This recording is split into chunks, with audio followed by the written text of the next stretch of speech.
बांबू उत्पादनांमध्ये नाविन्यता, कलात्मकतेचे प्रयत्न सातत्याने होत आहेत. बांबू उत्पादनाबद्दल वाढत असलेली जागृती तसेच राज्य सरकारकडून बांबू उद्योगाला प्रोत्साहन दिले जात असल्याने बांबूच्या उत्पादनांमध्ये लक्षणीय वाढ होत आहे. प्लॅस्टिकला पर्याय ठरू पाहणाऱ्या शाश्वत पर्यावरणाला पूरक असलेल्या बांबू उत्पादनांमुळे ग्रामीण अर्थव्यवस्थेला चालना मिळत आहे, असं प्रतिपादन कृषी मूल्य आयोगाचे अध्यक्ष पाशा पटेल यांनी केले. बांबू लागवडीसाठी शेतकऱ्यांना हेक्टरी 7 लाख रुपये अनुदान देण्याची योजना स्वागतार्ह असल्याचं त्यांनी नमूद केलं. डेक्कन एज्युकेशन सोसायटी संचलित institute of management development and रिसर्चच्या वतीने सहकार चळवळीत बांबू शाश्वतता आणि समृद्धीची जडणघडण तसेच डेटाच्या आधारे नेतृत्व, धोरणे, नवकल्पना आणि प्रभाव या विषयांवर आंतरराष्ट्रीय परिषद आणि बांबूकॉन प्रदर्शनाला भेट दिल्यानंतर पाशा पटेल बोलत होते. नाही, आता हे बांबूचं इथं प्रदर्शनी आहे. पुण्यासारख्या ठिकाणी यांनी या शिक्षण संस्थेमध्ये प्रदर्शनी लावलेली आहे. याच्यामधून तुम्हाला एक बघायला मिळेल की आता ही जी प्रदर्शनी आहे या प्रदर्शनीचा पण जगभरातल्या सगळ्या असल्या कलाकारांच्या सोबत जर आपण तुलना केली तर चायना आपल्यापेक्षा पुढे आहे. परंतु आपले लोक धडपड करू लागलेले आहेत. आणि ही धडपड कशासाठी चालू आहे तर मानवजात जर वाचवायची असेल तर तुम्हाला प्लॅस्टिक बंद करावं लागणार आहे. आणि मग बांबू हे प्लॅस्टिकला पर्याय देऊ शकतं. किंवा आपण इथं जेवढे काही लाकडी सामान बघितले आपण ते बांबूपासून आहे.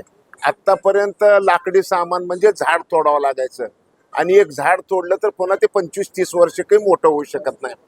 परंतु बांबूमध्ये आणि झाडामध्ये नेमकं फरक काय? झाड तोडलं तर मरतंय आणि बांबू न तोडलं तर मरतंय. मग तुमची लाकडाची गरज पण पूर्ण व्हायला पाहिजे आणि ग्रीन आच्छादन जे आहे आपलं ते सुद्धा अबाधित राहायला पाहिजे. या दोन्ही गोष्टीसाठी बांबूची आवश्यकता आहे. आणि तुमच्या माहितीसाठी सांगतो की माझा आता चष्मा आहे, माझा चष्मा बांबूचा आहे. हे माझं घड्याळ आहे, हे पण बांबूच आहे. काय तर मग आता समजा ह्या सगळ्या गोष्टी जर बांबूपासून जर तयार होणार असतील तर तुम्ही इथं जर तुम्ही फिरून बघितला तर टी-शर्ट, सॉक्स, टावेल म्हणजे कपडे सुद्धा बांबूचे आहेत आणि वस्तू सुद्धा बांबूचे आहेत. हे जर आपण बघितलं तर हे नवीन चमत्कार आहे. का तर आपल्या सगळ्यात इथं ज्याला ज्याला 2 डोळे, 2 कान, 2 हात, 2 पाय असे ज्यांना आहेत ते आपल्या सगळ्याचं आता अस्तित्व आता समारोपाच्या दिशेने सुरू झालेलं आहे. 450 ppm कार्बन जर झालं तर पृथ्वीवर 2 डोळे, 2 कान, 2 हात आणि 2 पाय अशी आकृती दिशेनाशी होणार आहे. ही आकृती जर समजा आता दिसावी अशी जर तुम्हाला सगळ्याला वाटत असेल तर आता ह्याच्या 2 गोष्टी व्हाव्या लागणार आहेत. एक गोष्ट म्हणजे फॉसल फ्युएल बंद करावं लागणार आहे आणि बायोफ्युएल सुरू करावं लागणार आहे, नंबर 1. आणि दुसरं म्हणजे ग्रीनरी वाढवावं लागणार आहे. या दोन्ही गोष्टी बांबूमधून होऊ शकतात. बांबू म्हणजे झाड मोठं व्हायला 25-30 वर्ष लागतात, परंतु बांबू मोठं व्हायला फक्त 3 वर्ष लागतात. आपण आता 78,000 कोटी रुपयाचं लाकूड आयात करतो देशामध्ये. आपण कृषीप्रधान देश आहे आपलं आणि 78,000 कोटीचं आपण लाकूड आयात करतो. आता जर समजा आपल्याला लाकडाच्या बाबतीत स्वयंपूर्ण व्हायचं जर ठरवलं तर कमीत कमी 30-40 वर्ष लागतील. का तर आत्ता लावलेलं झाड लाकूडाच्या मध्ये रूपांतर होण्यासाठी कमीत कमी 25-30 वर्ष लागणार आहेत. मग 30 वर्षामध्ये आपण राहूत का नाही माहिती नाही. परंतु बांबू जर लावला तर 3 वर्षानंतर 30 वर्षाच्या झाडाचं लाकूड जे काम करणार आहे तेच लाकूड आता 3 वर्षाचं बांबूपासून तयार होणारा लाकूड करू शकते.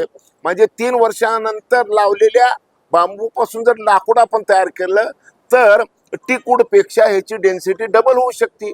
अशा पद्धतीचा आता हा सगळा चमत्कार सुरू आहे. आता इंजिनियर्ड बांबूमध्ये मोठे चमत्कार आलेले आहेत आणि म्हणून हा जो प्रयोग आहे, ही जी सुरुवात आहे, ही सुरुवात मानवजात वाचवण्यासाठी आहे. मला तुम्हाला सगळ्या पत्रकारांना विनंती करायची आहे की तुम्ही इथं जे काही चालू आहे ते तुम्ही जरा शांतीनं बघून घेणं गरजेचं आहे. हे सुरुवात आहे खऱ्या अर्थानं. तुम्हाला इथं 2-4 वर्षामध्ये तुम्ही इथं बघचाल की इथं एक वेगळा चमत्कार दिसेल. आणि आज या शिक्षण संस्थेमध्ये इथले जे शिकणारे विद्यार्थी आहेत ते या संस्थेचं मी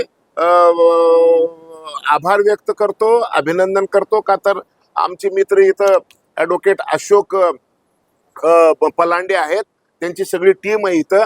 आणि या सगळ्या मंडळींनी या संस्थेतल्या विद्यार्थ्यांना त्यांच्या डोळ्यासमोरून ह्या गोष्टी घालत आहेत. का ते इथले सगळे विद्यार्थी या संदर्भातले शिक्षण घेऊन इथले शास्त्रज्ञ व्हावेत, उद्योगपती व्हावेत, ही भावना आहे.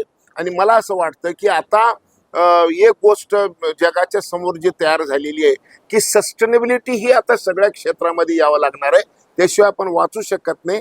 आणि मग ती सस्टेनेबिलिटी येण्यासाठी बांबू हा सगळ्यात मोठी अवजार ठरणार आहे, वस्तू ठरणार आहे, माध्यम ठरणार आहे. आणि म्हणून मी तर बांबूचा समर्थक आहे. आणि आपण बघितलं असेल काल महाराष्ट्र शासनाचं बजेट झालं, या बजेटमध्ये पहिल्यांदा 4,300 कोटी रुपये बांबूच्या लागवडीसाठी आणि इंडस्ट्रीसाठी बजेटमध्ये द्यायचं राज्य सरकारने कबूल केलेलं आहे. नंबर 1.